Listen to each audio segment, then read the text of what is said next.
J'ai craqué, je l'ai vu, je suis tombé un coup de foudre, quoi. Ils font partie de ma vie intégrante, c'est ma famille, c'est mes gamins, c'est un tout pour moi.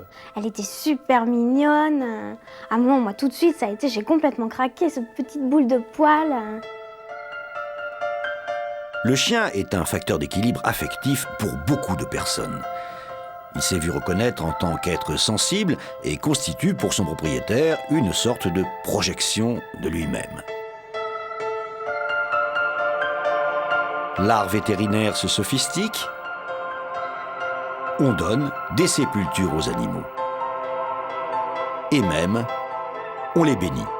Mais le chien est un animal, donc un être différent. Les relations avec le maître ne se passent pas toujours si bien que cela. Inculquer les bonnes manières à un chien n'est pourtant pas compliqué. Encore faut-il comprendre son langage et connaître les principes fondamentaux qui régissent son éducation.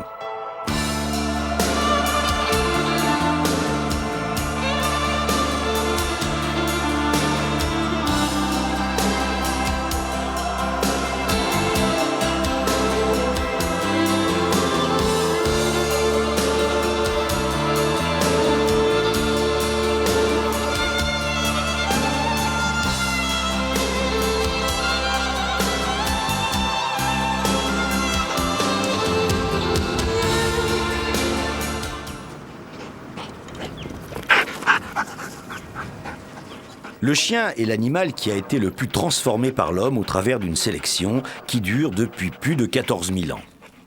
Dès la préhistoire, le chien nous était utile en nous aidant à chasser, à garder les troupeaux et même à défendre nos biens. Pour mieux comprendre celui qui est devenu notre animal familier préféré, en témoignent ses nombreux objets, il est indispensable d'en connaître la référence. Le comportement pur des canidés sauvages, et notamment celui du loup.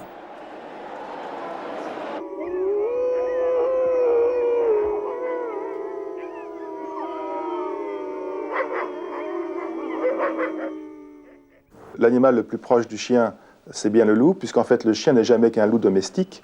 Les hommes, par sélection, par croisement, pour différentes raisons, ont fait nos races de chiens domestiques, mais qui en fait sont tous des loups au départ.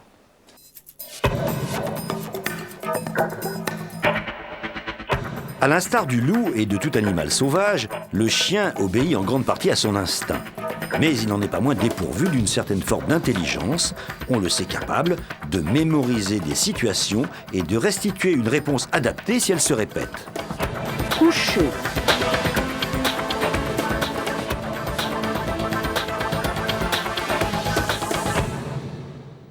Si un être vivant n'a pas de mémoire, il ne peut pas avoir d'apprentissage. Mais cette mémoire est de nature différente. Par exemple, il y a une mémoire qui consiste à tracer des circuits dans le cerveau. Donc là, il n'y a pas de représentation possible et pourtant, le corps prend des habitudes. C'est la mémoire des habitudes, c'est la mémoire des habiletés, c'est la mémoire du corps. C'est déjà un processus de mémoire.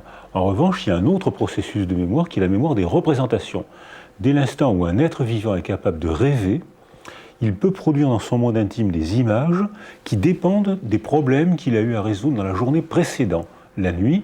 Donc c'est lui qui traite la résolution des problèmes. C'est une autre forme d'intelligence. Dans un monde humain, c'est ce qu'on appelle la mémoire autobiographique.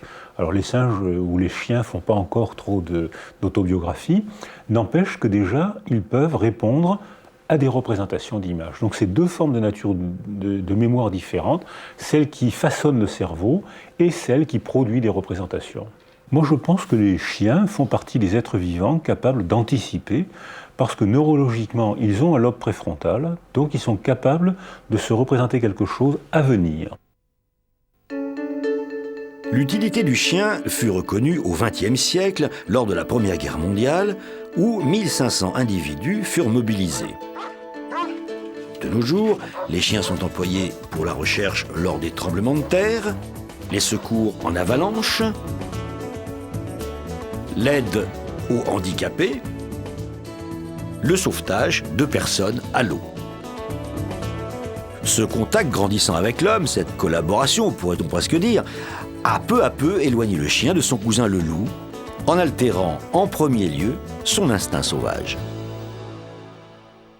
Si vous voulez chercher une différence entre un loup et un chien, on a quelques loups qui sont revenus en France dans les Alpes.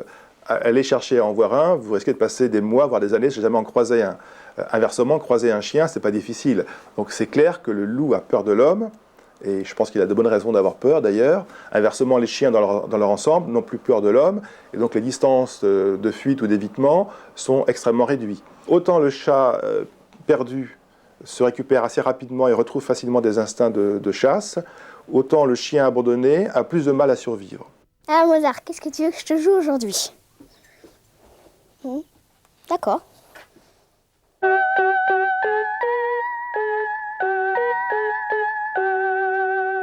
Suite à la domestication, le chien a donc perdu une partie de l'identité spécifique à son espèce. Il a été déporté dans une communauté dont il a maintenant besoin, mais qui paradoxalement communique d'une manière différente de la sienne. Obligé de supporter des agressions complètement différentes de celles qu'il avait affrontées dans sa vie sauvage, ses codes, ses normes, ses règles sociales s'en trouvent profondément transformés.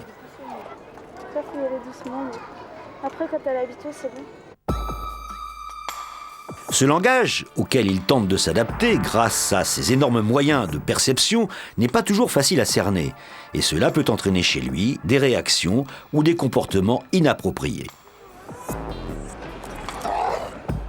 Inversement, en évoquant d'hypothétiques tares, la consanguinité ou la spécialisation de telle ou telle race, l'homme dissimule bien souvent son ignorance. Ainsi, est-il faux de croire que les chiens sont psychologiquement différents ou que telle race garantit tel caractère.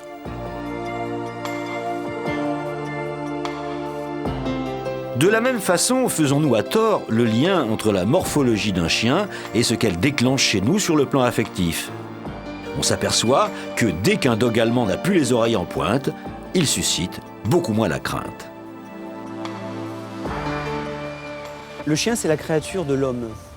En sélectionnant les formes les plus aberrantes, en essayant de faire du chien la seule espèce dans laquelle on peut rencontrer des individus de races différentes, en pensant qu'il s'agit vraiment zoologiquement d'espèces différentes, l'homme a pensé qu'il arrivait aussi à sélectionner des comportements différents. Ce qui fait que quand on lit le standard d'une race, on a aussi la description du caractère que devrait avoir ce chien, de ce qu'il est censé être capable de faire ou de ne pas faire. Et donc, un certain nombre de chiens sont supposés être aptes à garder les moutons, d'autres à chasser, d'autres à s'occuper des enfants, et ainsi de suite. En fait, l'hétérogénéité, la différence entre les races au niveau comportement est beaucoup plus faible spontanément que ce qu'on pense. Les chiens sont des chiens. Et la différence, mais c'est là que c'est intéressant, c'est que la différence, elle est d'abord dans la tête de celui qui voit le chien. C'est-à-dire qu'en ayant sélectionné des formes très différentes, des formes longues, des formes rondes, des poils longs, des poils ras, des pas de poils du tout, on a sélectionné aussi des formes qui déclenchent pour nous des émotions différentes. Et il y a un véritable effet façonnant de l'homme sur le chien, parce que quand je vais prendre un chien avec des oreilles pointues, une robe noire par exemple, j'ai l'impression d'être en train de vivre avec un animal qui quelque part est quand même un fauve. Et donc je vais organiser une relation dans laquelle je vais prendre en compte cet élément-là. Et ça, c'est vraiment quelque chose qu'on réalise à l'heure actuelle, mais qu'on n'a pas fini de débobiner, car c'est vraiment un des grands problèmes de la relation homme-chien. Toutes ces fausses idées que l'on a du chien, ainsi que la méconnaissance de quelques principes d'éducation pourtant simples, peuvent être source de conflits. Et lorsque le problème paraît insoluble, c'est l'abandon, un phénomène en nette recrudescence.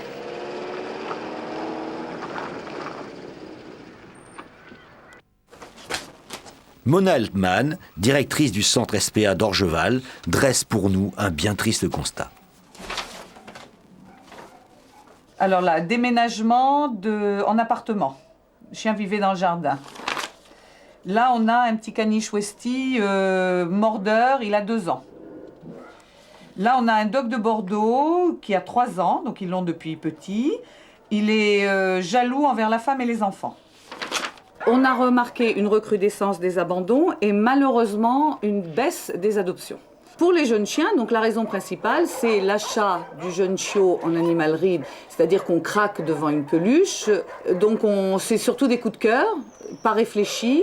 Petit chiot, petit problème, on peut encore le laisser dans la salle de bain ou dans la cuisine. Par contre, quand il arrive à l'âge de 7-8 mois, il fait beaucoup plus de dégâts. Si on l'enferme dans la cuisine, il va tout démolir. Si on le laisse dans la salle de bain, ben pareil, il va hurler à la mort.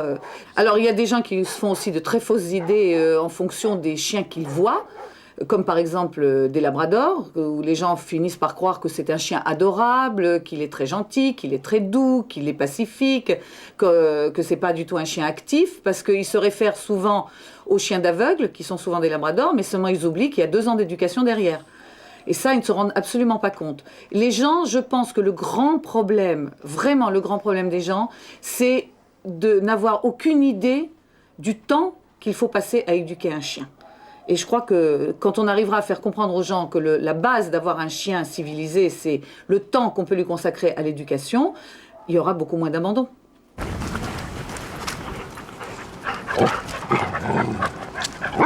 Une bonne éducation nécessite en premier lieu de comprendre comment le chien communique.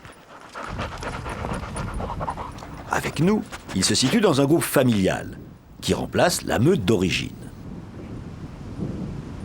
Au sein de cette meute, il lui faut une discipline régie par le sens hiérarchique. Les relations sociales des chiens entre eux trouvent évidemment leur origine dans celle des loups.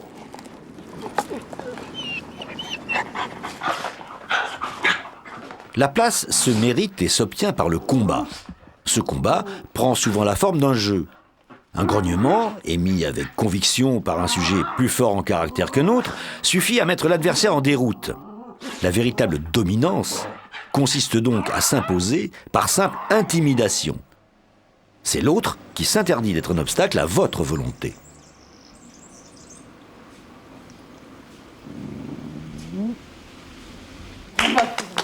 Isabelle Vieira, vétérinaire comportementaliste, connaît parfaitement les rituels de communication canine. Allez, on y va.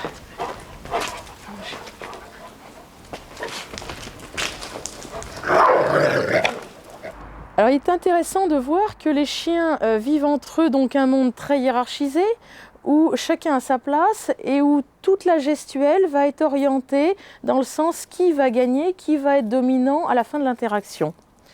En général, le dominé a tendance à se positionner en dessous, il va éventuellement licher ou mordiller les babines du dominant, le dominant va se positionner au-dessus.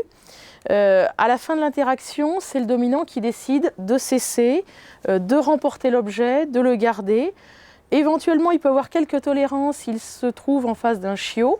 À ce moment-là, il va essayer d'avoir un petit peu plus de tolérance vis-à-vis de l'objet qu'il va laisser.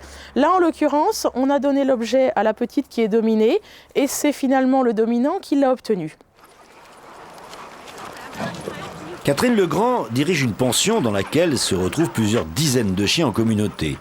Cette réinsertion hiérarchique au sein d'une meute, avec les différents rituels de communication qu'elle implique, se révèle bénéfique pour eux. Donc, je vous présente les 2 dominants de la pension.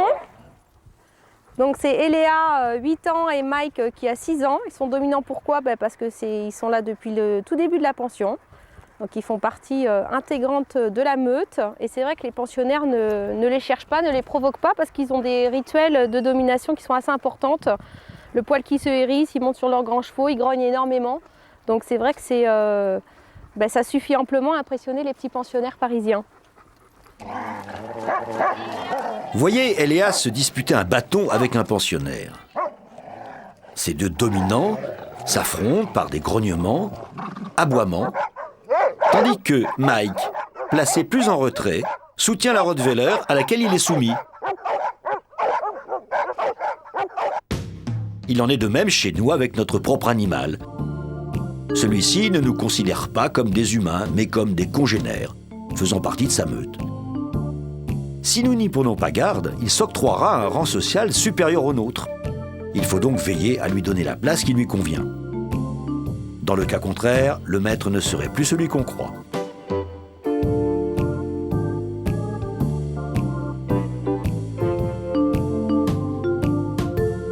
Pour manger, par exemple, le dominant nous invite à le satisfaire n'importe quand par des yeux doux ou des jappements. Il lui suffit de réclamer pour qu'il obtienne satisfaction. En fait, donner à manger à son chien lorsqu'on est à table, ou pire, manger après lui, peut s'avérer lourd de conséquences.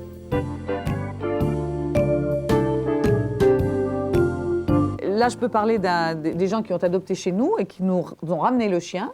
C'était un chiot, ils ont pris un chiot donc de 6 mois. On leur a dit que c'était un petit chien dominant, qu'il fallait absolument, on leur a donné donc les règles. Et bien entendu,